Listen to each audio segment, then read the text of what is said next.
Everyone says Summerville is the place to move. But is it really? Is it really, everyone? No?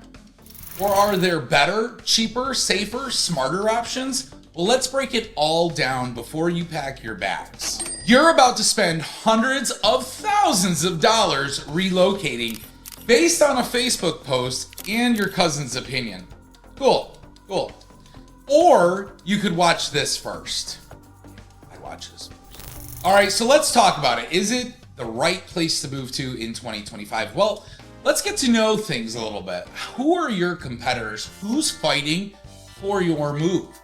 So let's say Summerville is our home base, right? And you got areas like Mount Pleasant that are amazing. There's people that are dying to move there. But I would say Summerville is at the top of that list for a lot of families. The affordability, the proximity to Charleston, the proximity to the beaches, not as many flood zones. There are other people who are also looking at not only Summerville, maybe Mount Pleasant, but they're also considering areas like Greenville, Bluffton. Bluffton's more low country near Hilton Head. And then you have places like Wilmington, North Carolina. So yeah, there's an out-of-state mention right there. And then also Columbia, South Carolina. Now, the reason I say this is because people who are looking at Summerville that are also looking at Columbia understand that, hey, the housing's a little bit cheaper in Columbia and near Greenville. Going upstate makes things a little bit cheaper. As you continue down towards Charleston, prices start to rack up. So for a lot of people who are considering Summerville, they're also looking at these other great places that I have just mentioned. So just something to be aware of. That's who you're competing with.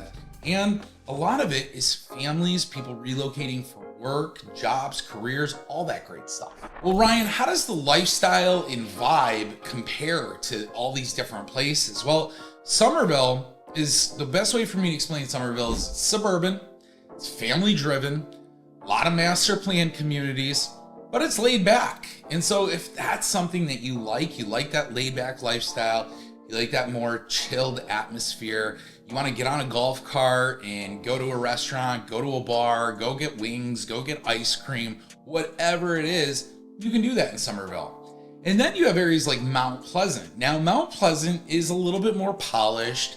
It's highly desirable because one, the schools are amazing, but the proximity to the beach, it definitely rates up there. I mean, Mount Pleasant, you can be in Mount Pleasant, live in Mount Pleasant, and I mean, like Oyster Point, like you can live right there and be 5 minutes to Isle of Palm. So it's fantastic. Now, Mount Pleasant, the price point is a lot higher, if not double, sometimes triple what you're seeing in Summerville. Yeah, in Mount Pleasant, it's only about a 40-minute drive from Summerville. Now, the other thing I'll mention about Mount Pleasant is the traffic is a pain, but the traffic's becoming a pain in Summerville as well. So, there's trade-offs. It's just Mount Pleasant has that more polished, it just definitely has its own vibe, a little bit more higher end, more astute lifestyle. Now, when we compare Summerville to areas like Greenville's more mountain views. It's growing relatively fast. Definitely has an emerging foodie scene. And a lot of that too is because, the cost for commercial land in Summerville is so expensive that people are like, hey, listen, we're all about going south, but like not at $40 a square foot for some retail location to open our restaurant. Like, no bueno, So they're going to areas like Greenville, Columbia to open their businesses. And it's unfortunate because I think Summerville's missing out on a lot of really great small businesses. So you are seeing people who are looking to open businesses here go upstate as opposed to keeping it closer to Charleston and Summerville.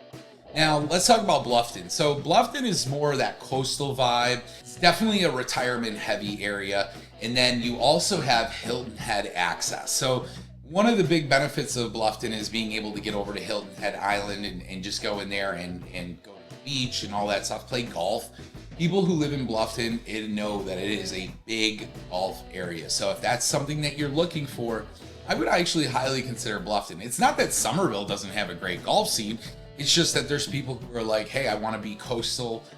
We want to be right down there. We want to be close to Hilton Head, and we don't want to be over 600,000. Well, you can still get a really great home and be 10 minutes from the beach. So a lot of people favor that area, especially the retirees. Now, Wilmington Wilmington is a beach town, plus you have UNCW vibes, seasonal traffic. I mean, that's kind of some of the stuff that Wilmington has going on. But I will tell you this, you know, it's an area that is growing. There's a lot of people who are also looking at Summerville that are also considering Wilmington. And it's just kind of what comes down, what separates the two. And is this lifestyle better than this lifestyle? More importantly, is the cost, you know, the cost factor in between these homes. Now let's talk about Columbia, okay? Columbia, meh. I mean, listen, no, not throwing any shade to Columbia. It's just when I see some of the home prices and then kind of what you're getting, and then the local area for commercial establishment and growth, it's just kind of like, okay, you know, nothing really has blown me away in Columbia. Now, I may be completely wrong. I might be looking in the wrong areas. Columbia is not my wheelhouse, right? But I'll just say this. I don't see a lot of the homes that I see here in Summerville up in Columbia. And the price points look a little different too. So just my opinion. All right, moving on. Housing market. Ryan, price per square foot showdown. Where's the money? Show us the money, Ryan. Summerville still offers really great price to space ratio, even though the prices have gone up quite a bit. But in new construction is where you can really find a phenomenal deal here. Especially right now, this whole summer going into the fall, we're going to see interest rate buy downs. We're even seeing the builders throw in, you know, washer and dryer, fridge. I mean, I can't believe I'm starting to see that stuff. And again, it's something you just need to be aware of when you're looking to buy here. Do you want pre-owned or new construction?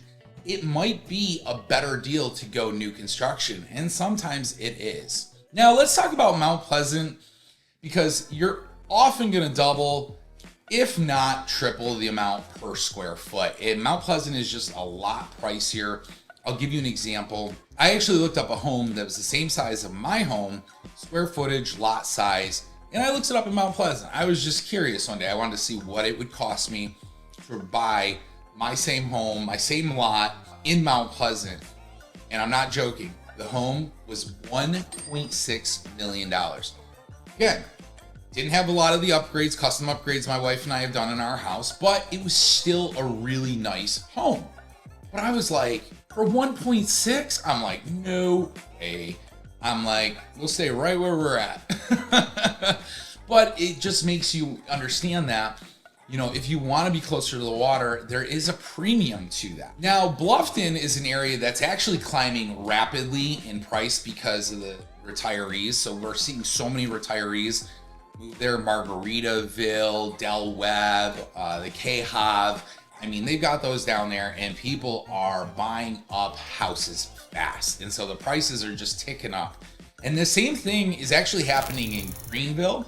Now, Greenville is actually still affordable, but it's starting to heat up relatively fast. I know a lot of agents upstate who say, you know, our market's just exploding.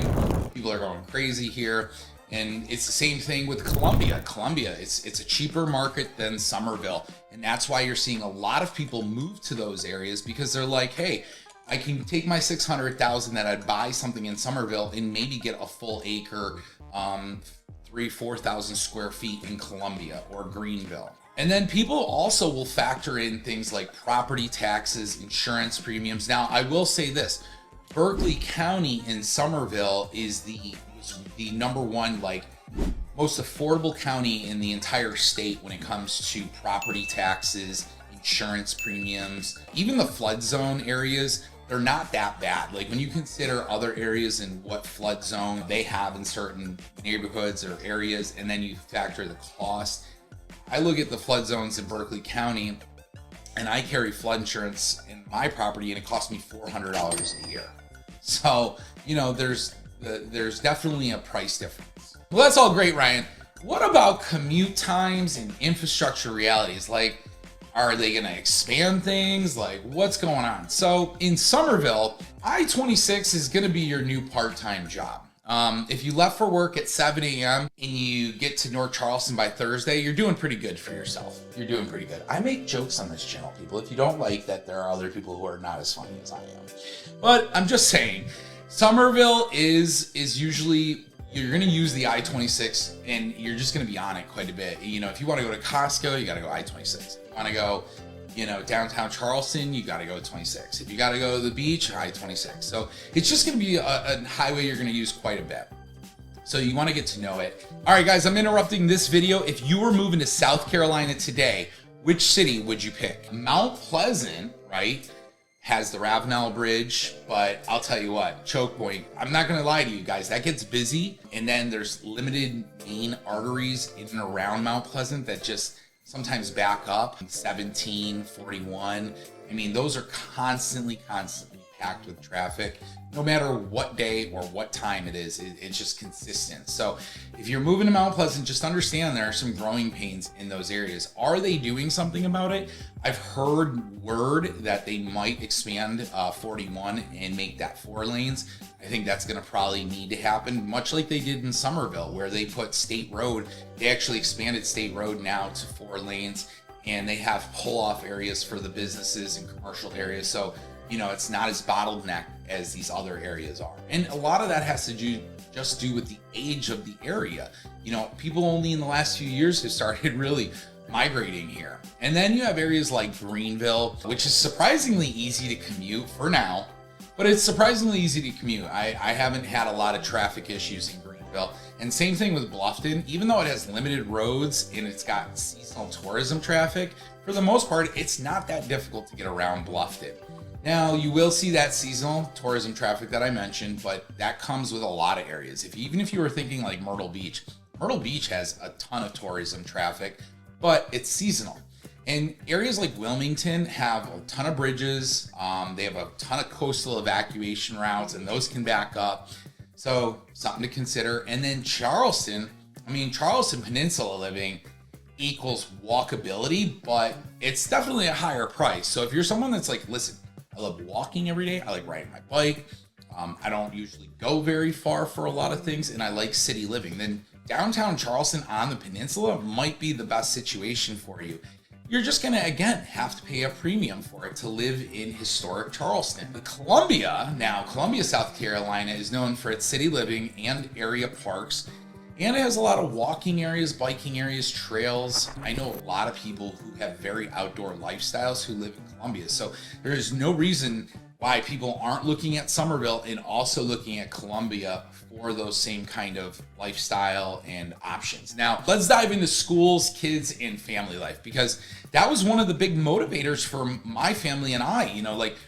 People always say, well, Ryan, what's the reason that you guys moved there? And besides the snow, 6 months out of the year, it was, we want to raise a family. We knew we wanted to have a good amount of kids. I wasn't expecting 5, but, we knew we wanted kids. And at the end of the day, we love all of our kids, but we wanted to give them a lifestyle where it wasn't going to be like what we had in Buffalo. And again, not a slam on my parents or anything, but that was just how people lived, and people thought that was normal until I started doing a lot of research and going, heck, we could live here. Lifestyle's going to be better. There's a whole vibe. There's this culture here, and we can live 30, 45 minutes from the beach, which is amazing. And the summer, it's almost never winter. So again, that's one of the big reasons why Summerville checks a lot of boxes for people. It's got a great, strong school structure, but it's highly neighborhood dependent. And that's something you need to be aware of. There's good school zones and not so good school zones. And maybe all of that is relative to you. And that's why I tell people you got to do your due diligence when it comes to schools. There's just so many different options, and they are so vast and different that you might align yourself with one versus another. Now, if we're talking about Mount Pleasant, though, Mount Pleasant has some of the top-rated schools, public schools, in all of South Carolina. I mean, game-changer schools. You should see these schools. Some of them look like college campuses. In fact, one of them looks nicer than my college campus that was like $60,000 a year. You know what I mean? And I'm going, this is a public school. This is incredible. Wow. And then you have areas like Greenville, which is known for its competitive charter school options. And it also has a lot of improving districts. So a lot of areas are improving, getting new teachers that are relocating here. A lot of them are coming from the north or out west. And so you're getting a new stockpile of people to help improve the districts and get better teaching in there. Now let's talk about Bluffton for a second. Bluffton is known for high private school demand. And what does that mean? Well, there are a ton of schools there, and there is not enough. And I mean private schools. You have a lot of private school options, but that's also where it kind of comes into play, is that it's a very heavy retiree dominant area. So even though there's a demand for schools, there's a lot of retirees that are moving in, and so there's not a big of demand for that as well. So it's kind of a give and a take a little bit in Bluffton. Now, Wilmington has decent schools, but it's got a real wide variance. And so unlike Summerville, there's a lot of variance in quality of schools. And so I usually use School Digger. There's schoolgrader.com. There's a lot of different websites you can check out the ratings in these areas. And it's pretty shocking to see the differences between like Summerville, Wilmington, Bluffton, Greenville, in comparison to what these websites say.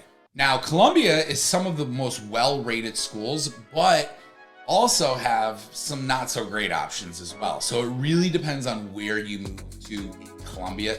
You want to make sure you do your due diligence when you're looking there. But again, that's why Summerville just checks more boxes for people. Now, what about hidden costs and gotchas, Ryan? Like, we know that there's some costs associated with moving to Summerville in some of those areas. So what are they? Well, I would actually argue that one of the hidden costs and gotchas could be flood zones, okay? We are coastal here. Bluffton, Charleston, Summerville, Wilmington. You might not be expecting to pay for flood insurance. You might be looking at a property and go, we love this home. Find out it's in a flood zone. And that's not a deal breaker. It's not the end of the world. It just means you're gonna have to carry flood insurance if you're mortgaging. If you're not gonna have to, but you probably should. And if you live in an X zone, or if you're looking at a home that's in an X zone, you can also still get flood insurance on it, but you're not going to be required to carry it by the lender. So big difference there.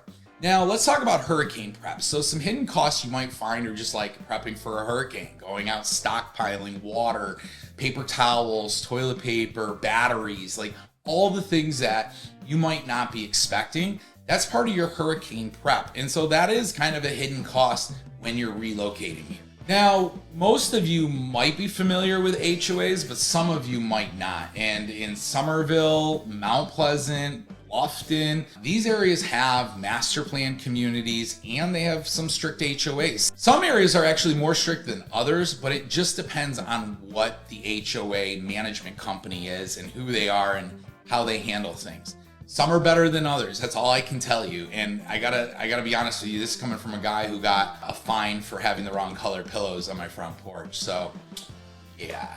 Property taxes that could be a sting is South Carolina advantage versus North Carolina. So one of the things people don't think about are reassessments, but reassessments can sting a little bit. South Carolina generally has lower property taxes than North Carolina, especially for owner-occupied homes. In South Carolina, primary residents are taxed at a 0.04% assessment rate. They call it a 4% rate, while second homes and rentals are taxed at a 6% rate, okay? North Carolina applies the same tax rate to all resident properties, but at 100% of the market value, resulting in a higher effective rate overall. South Carolina also offers a very generous homestead exemption. So $50,000 will come off your home's value if you're 65 plus, disabled, or legally blind, while North Carolina offers a much smaller exemption with income limitations. So yeah, North Carolina is going to get you one way or another. Now, another key difference is how reassessments work. So South Carolina reassesses properties every 5 years, but it caps. And it only increases at 15% unless the home is sold, offering some protection from rapid value spikes. North Carolina's reassessment schedule varies by county and has no cap on increases, which can lead to surprise tax hikes all throughout the state, and that sucks. Bottom line, South Carolina is usually better for retirees and primary homeowners, while North Carolina can actually be simpler if you own multiple properties or are looking to be an investor in the area. If you want consistent treatment between primary and secondary homes, then North Carolina is probably going to be the way to fly. Now, one of the other gotchas could be cost of insurance skyrocketing everywhere. Homeowners insurance premiums are rising in states like South Carolina, mainly due to increased risk from severe weather, rising rebuilding costs. We have hurricanes that always come up the coast every year, tropical storms, and flooding is become more and more frequent and intense. So insurance rates just keep going up, people. There's not a whole lot you can do about it. But even inland areas are seeing more storm damage claims. At the same time, inflation and labor shortages have made it more expensive to rebuild these homes, which again drives up the insured value and in turn the premiums. That all just kind of trickles down to us folks. And the insurance companies are adjusting their rates to reflect these higher potential payouts.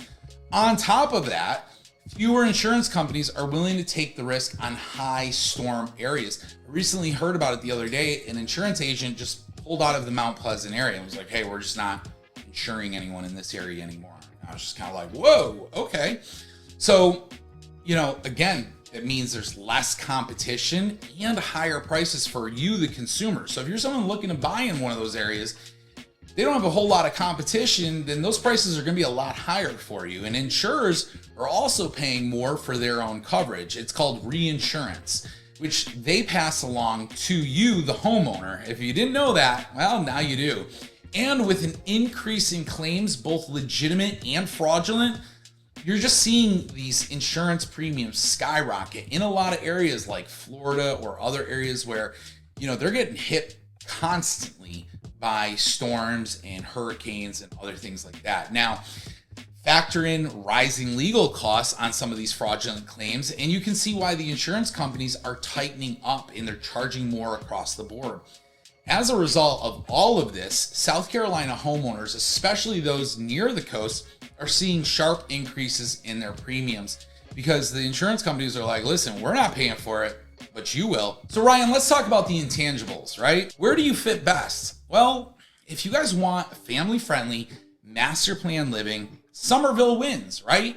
But if you want beach town status symbol, Bluffton or Mount Pleasant, that's just it. If you want to be able to have that status symbol and say, hey, I live in Mount Pleasant, that's where you want to live. Now, if you want growth, market investment, upside, right? If you want to get the most bang for your buck, but also be able to flip it in a couple of years and make a good penny, then Greenville might be a great option for you. But if you want coastal plus college town energy, Wilmington is going to be it.